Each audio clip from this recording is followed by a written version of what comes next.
Coach, what does this game mean to you and your team, especially now that it's in its fourth year and it's become a tradition here at Xavier? Every time Greg reminds me of the press conference and it's coming up, I pull up some YouTube videos and I just watch a couple of the things that happened around the game, around Lauren and all that kind of stuff. And I'll tell you, it's amazing the emotion that still comes from that. It's just, you think back, I remember Lauren saying she just wanted to make a difference. I think in athletics, that's what we all want to make a difference in people's lives, and she's still impacting this. This game is still impacting all of us. And the fact that she scored those buckets out there on our floor in the Centos Center, I mean, how powerful is that? And then the millions of dollars that they've raised because of this, it means a lot. I'm sure it's hard to believe that we're already in the fourth year of this thing, but what is you know, a lot of the girls that you have on the team now weren't here when this started. Is this something that you even need to explain to them, or do they just kind of understand? Did they understand what this is all about? You have to explain everything to young people, and I mean everything. But we do. We take the time to do that. There's still another young lady from years ago that I coached that I still have a memorial for. We have a prayer every day for something that happened 15 years ago, and we always explain that. So, but this is something totally different, something totally more powerful, and but you definitely have to explain it. Like past years, will you and your team do anything with the other teams before tip-off? I haven't heard. Do we have anything lined up? No. We don't have anything planned this year. Not this year, no. Lisa, for you in this fourth year, Lauren has raised over $2 million, $2.3 million for DIPG research. Did you think that it would become that grand of a scale when you first were getting started? Absolutely not. Lauren would argue the other counterpart of that and say, yeah, I knew it all along, because she had a go big or go home kind of attitude. So for her, I think she would be beyond proud of the impact that she has made, here in our local community and across the United States with all of our chapters. She's definitely a voice and a beacon that a lot of families cling to, or people can, have a known entity to compare their young children with when they're trying to describe their newly diagnosed child. They can say, do you remember Lauryn Hill's story? And they're like, oh, yeah. And that's something that jogs their memory. So I know she's definitely still out there very much in the community doing her thing and watching from up above and making sure we're still making plenty of research dollars and playing some serious basketball. Right, Dan? Absolutely. I'm sure that you're constantly reminded of her and memories are kind of flooding back, but it's like every year when this rolls around, it probably brings up kind of specific memories that mean a lot. What kind of comes flooding back to you every year this game rolls around? Gosh, to be perfectly honest, I did not understand the magnitude of the game until after watching the film and seeing the pictures after the fact, because my job as a mom was just to make sure I took care of her. She had her prescriptions. We kept her fed and healthy and feeding the energy off her team so that she could focus on what she needed to do. So in retrospect, legitimately, I had no idea until maybe a week after. And then when you go back and look at the footage and you understand even the impact of the money that you raised in comparison to what has been raised to date, it's very, it's wowing. I don't know another word to explain it because it's so huge. That one little girl from Indiana could cause so much ruckus. That she did. What do you miss most about Lauren? I miss her laughter. She has a snarky sense of humor, which a lot of y'all didn't get to see through TV because they kept it, kind of serious. Some things you did see, but she had a great personality. She was a great hugger.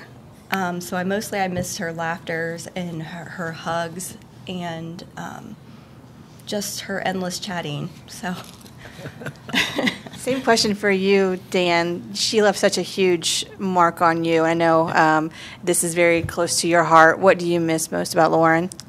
I have to agree with Lisa. Her laughter was amazing, but her smile and her attitude was unbelievable as well. You know, a lot of people her age going through what she's going through, or any of those kids going through those brain tumors. You know, she was always upbeat, cared about her teammates, and she brought that. And that was her. She didn't change who she was. You know, a lot of memories. You got a lot of memories that I think about all the time. You know, that her and I created, and then a few her, Lisa, and I created in my office. You know, of all the jerseys coming through. 300-plus jerseys being signed by Lauren. She swore she would die signing jerseys. I think she did. In fact, that's one of my favorite moments, right? Yeah. She was signing Hiram's jerseys in the hospital. Yeah, she agreed to sign the whole team's jerseys. It was pretty amazing. And, you know, ironically, I think the last jersey that came out of that box, and I don't know if Hiram set it up that way, but was number 22.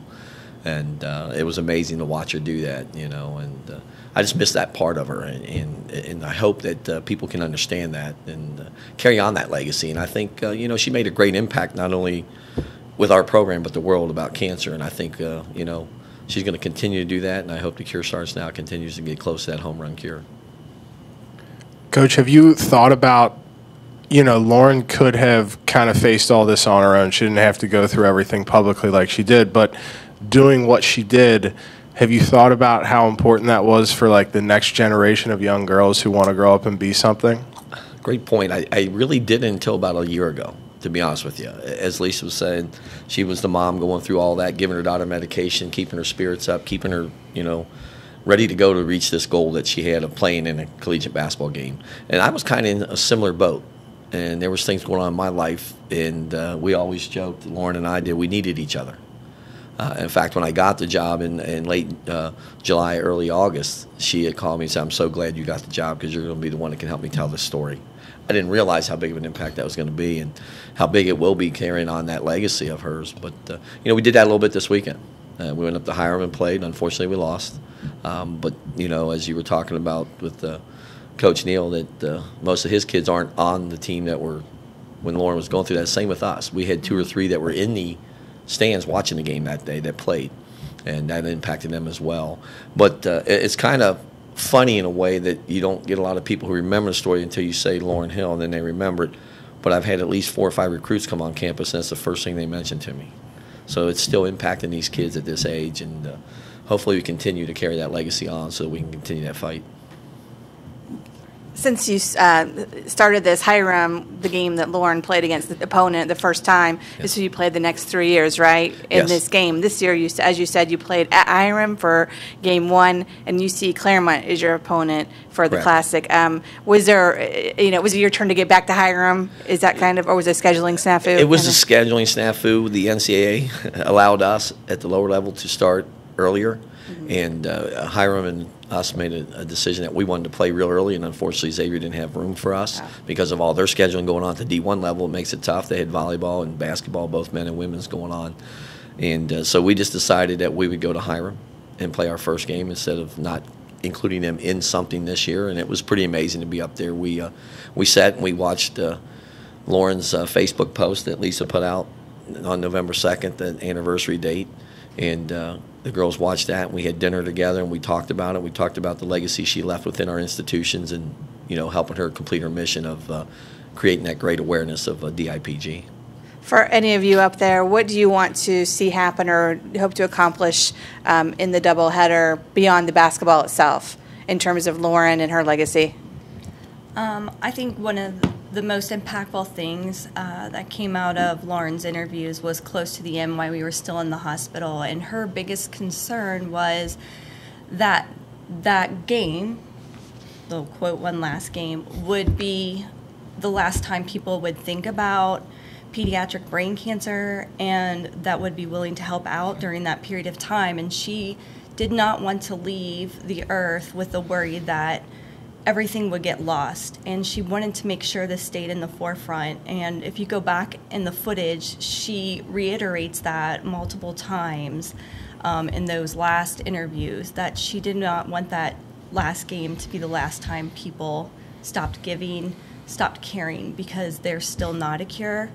And although we have some advancements in research, we still have so much more work to do to make sure that the future kids have better treatments and ultimately a cure.